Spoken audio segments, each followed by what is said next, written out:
Hello YouTube, this is Morgan Airspeed Prime here with my next Avatar video. In this video I want to take a kind of review, a quick look at the Avatar The Last Airbender 2022 Collector's Edition calendar.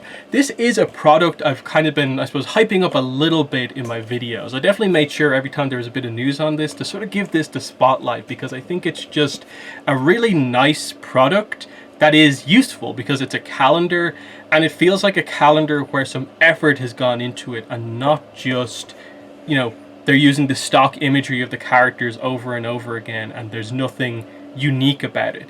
This feels unique because all of the art in this is Rola Chang art. Rola Chang is the artist who does the Kyoshi novel covers, and all the art in this calendar are pieces of art done by her. So if you're only familiar with the Kyoshi novel covers there, you might not be aware that she's done this Avatar art. Now, it says 13 all new watercolor illustrations, but these pieces of art have been used before, like a lot of them, in the, some of the international releases of Avatar on Blu-ray. The way the discs were organized were in a kind of paper set thing that had these images throughout it. Again, I think a few of these ones we're maybe seeing for the first time in this calendar, but for the most part, they're not really all new. But this calendar is published by Abrams Books, the same publisher as the Kyoshi novels, so it's nice to see them doing something like this. So what's cool about this, again, just to give you a little bit of the sort of opening experience, it was sort of sealed in plastic, and they protected the art print quite nicely. In the middle, they had a piece of card, I think I have it just down here. Yeah, they had this piece of card in the middle, and then the print was just on the top. So a really nice way to keep the print in good condition. In that, like, okay, something like this getting shipped, you expect the edges to maybe get a little bit of damage, but they protect the really nice collector's art print with the packaging. So that's a good job. That's, you know, you're saying it's a collector's item, you're protecting the collector's aspect of it. That's really cool. So yeah, it's a pretty small print, as you can see here. In comparison to the thing itself, it's not like super big, but it's nice. Like you could put this in a pretty small frame and just have a really nice image. Again, it's a classic, you know, opening of the show. Katara and Sokka finding Aang in the iceberg. Big moment, nice print. And then we get this. So the cover is again sort of Aang in the iceberg, but colored in this time. And then as we open it up, interestingly, we knew this I think before, but they do the last 4 months of this year, because of course the release was in September. So they have September to December of 2021. So that's good. And the image is a watercolor map of the 4 nations. Really, really nice there. Definitely, I like that. So, you know, very cool to see there. It's a different kind of take on the map, slightly different, but that's cool. January is Katara, and the way they do it throughout this is just that they have the image here on the top, they have the character's name either on the top or bottom, and they have a quote from the character as well. There's also the symbol from what nation the character is from. So Katara gets the kind of water symbol, the kind of basic water nation symbol, water tribe symbol. I will never ever turn my back on people who need me. Sokka is up next. His quote is, "I'm just a guy with a boomerang." Nice image once again. Suki is March, so you'd expect Rola Chang to do Kyoshi Warriors well, given that she can do Kyoshi well, and that is absolutely true. Really nice image for Suki here, with her quote, "I'm a warrior, but I'm a girl too." Had to do that one. And again, you have the Earth Kingdom symbol there. There we go. Boomy's up next. Cool that they did Boomy, I do like that. You need to find someone who waits and listens before striking. He's April. May is Toph, so they have the 2 powerful earthbenders back to back. Cool image of Toph here, and her quote is, "Yeah, let's break some rules." So that's good. June is Fire Lord Ozai. Very imposing, kind of ominous image here. My decision is final, and there's the fire symbol just there. July is Rangi. Very interesting here because the other characters, like Kyoshi is here, but there's no other Kyoshi novel character. So Rangi is the one where you really see that, oh yeah, it's Abrams' books. Of course they were going to choose another one of the characters from the book. And I like that they included her here. They didn't have to do this because it's an ATLA product, not a Kyoshi novel product as such. But it's really cool to see her here, definitely. And what's interesting about it is that, like, obviously, Rola Chang, I suppose, gets some of the credit for, you know, the art. But I believe she's even said that her design for Rangi was actually based on fan art for Rangi that came out after the first book, because we didn't get official art of Rangi until the second book cover. And in the meantime, you know, there'd been a lot of art of what people thought Rangi looked like. So it's interesting that I believe it was, she did state that her design for Rangi was sort of based off, I think it was, I don't know if I'm pronouncing this correctly, but Kachi 95, I think it is, that artist's rendition of Rangi, and it's a pretty, you know, accurate representation of that. So kind of cool that, to a degree, you know, a fan is kind of more or less responsible for the design of Rangi as a character, who's become super popular since the books have come out. So the Avatar can be reborn is her quote.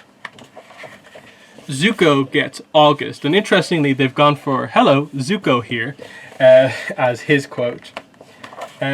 Next up is Azula for September. So her quote is, "It's terrible when you can't trust the people who are closest to you." October is Aang, the kind of cover image, as you can see there. And you can see Aang with the air symbol. And it says here, "To be a bender, let go of fear," for October.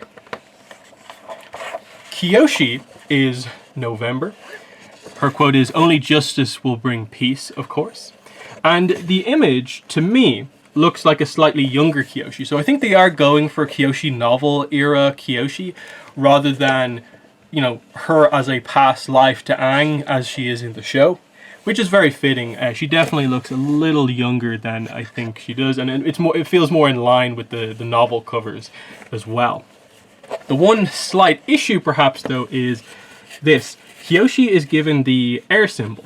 Now, it's not that it's unfitting for Kyoshi, given that she does have that dual heritage of her father's from the Earth Kingdom, her mother's an air nomad. So saying Kyoshi is an air nomad is like, okay, I get it, like she can airbend because she's an avatar, but she should have the Earth symbol because she is an Earth avatar. That's her position in the cycle. So I'm not sure if what they were thinking here was perhaps that, oh, is this the avatar symbol? That because Aang got it, Kyoshi should get it as well. But it's maybe the one mistake on the calendar here is just Kyoshi getting that symbol instead of the Earth one. And the thing is, like, they continue to through, because I think the color schemes, yeah, like for Earth, they do the text for like May in green as well. And then for like, yeah, for Fire, they do red. For Aang, they did the orangey kind of yellow color scheme. They definitely did the same thing for Kyoshi, where they're treating it like the kind of Air Nation color scheme. So that's interesting. December is Paku. His quote is, "With fierce determination, passion, and hard work, you can accomplish anything." So it's an interesting selection of characters here. I'd say like Iroh is one of the characters who I think really stands out as like, why wasn't there an Iroh included in here? But you can sort of see what they were going for here in a way that, like, they had to do the main cast members. They had to do some Kyoshi stuff. That's why Rangi and Kyoshi are both here. You had to have, of course, Aang in the Avatar state. So yeah, it sort of leaves like the weird selections as being like, okay, like, well, why did they do, say, Paku? And that's because I suppose he's a key character at the end of Avatar Book 1. And again, these images were first used as part of the book, the Blu-ray set, some of the international releases. So they included that there for that reason. So it's one of those things where, like, it would probably be perfect if you maybe replaced Paku with Iroh. You'd have like Yeah, they're all the characters I think you'd absolutely want. But I think the main thing to say about it is just like really nice. The quality on like the cover here feels nice. It feels nicely printed. I didn't talk too much about the like actual like calendar aspect of it, but it does have like key dates for certain regions, like key UK holidays, key American holidays. I think they're the only two main countries it really kind of goes into, which roughly makes sense. So you know it does what it needs to do as a calendar, and still has the cool, you know, collector's edition art kind of piece factor to it as well. And then let's not forget again, the art print is very nice as well. So pretty high marks from me for this. I needed a calendar. Why wouldn't I get the Avatar calendar? The main thing I'll say to end off is just that I really hope they continue to do this for the years going forward. I hope they do a 2023 calendar and maybe incorporate Korra in, because it's obviously Korra's 10-year anniversary like next year. So when they'll be releasing this calendar, it would be, you know, to celebrate that maybe. Or maybe Avatar Studios will probably start to, you know, put out some more stuff. Maybe we'll get like an Avatar Legends calendar that has ATLA, Korra, Kyoshi, Zito, all the other avatars, all aspects of the franchise. That would be cool to see as well. Just something like this that feels a little bit more like, yeah, deluxe. This is the official calendar. Effort goes into this each year, and potentially build up a little bit of hype of like, what artist will it be this year? I can't wait to see all these cool new images of the characters. This one, you know, like I said, it's still a little bit of a reuse, but at least there's still that Kyoshi hype behind it. So the Kyoshi artist, you know, gets the spotlight throughout this whole thing. And for a lot of people, again, the international release, I think it's like Australia, Germany, and stuff like that. So it wasn't like, say, the UK or the US Blu-ray that you'd seen these before. So to the place you're primarily selling this to, a lot of the people probably won't have seen these images before, so that does make sense. So yeah, pretty much going to wrap up the video there. In the comments, let me know what your thoughts are on the 2022 calendar. Have you got it? Are you going to get it? What are your thoughts on it? And if they continue, what do you think they'll do in years going forward? Will they get different artists? Should they, you know, combine everything together, like I said, Avatar Legends, do a Korra calendar or whatever? But yeah, that's been the video. Thanks for watching, and bye.